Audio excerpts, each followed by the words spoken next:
মিজানুর রহমান আজহারি চলে গেছে, চলে যায়নি, তাকে চলে যাওয়ার জন্য বাধ্য করা হয়েছে। একটা মাহফিলে 10 লাখ 15 লাখ লোক হওয়া, এটা দুনিয়ার কোনো রাষ্ট্রপ্রধানের ইতিহাসেও নেই, ঠিক কিনা বলুন?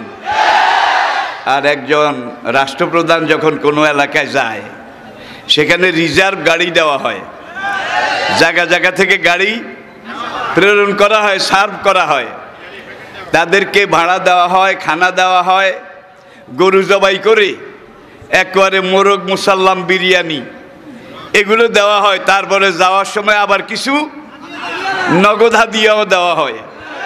কিন্তু আমাদের মাহফিলে, আমার ছেলেদের, আমার সন্তানদের মাহফিলে যারা আসে, তারা নিজের খরচে আসে, নিজের খরচে খায়। আজকে তাকে এই দেশে থাকতে দেওয়া হয়নি। সোজা কথা, সংক্ষিপ্ত কথা, চূড়ান্ত কথা, শেষ কথা, মিজান আবার আসবে, বিজয়ীর বেশে আসবে।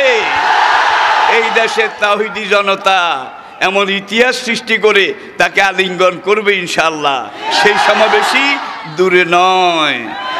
আমাদের সেই দিনী ভাই, আমার সেই সুযোগ্য সন্তান, অচিরে আল্লাহ তাকে আবার আমাদের মাঝে ফিরিয়ে আসার মতো, আনার মতো সৌভাগ্য, পরিবেশ, পরিস্থিতি এটা তিনি যেন দান করেন। সবাই বলুন আমিন। আর আমি আল্লাহর শুকর, বর্তমান শুধু বাংলাদেশ নয়, এই বয়সে পুরা পৃথিবী ঘুরে বেড়াচ্ছি এবং আমি কিছু ব্যতিক্রমধর্মী, কোরআনের উপরে গবেষণাধর্মী কথাবার্তা এটা বলার চেষ্টা করছি।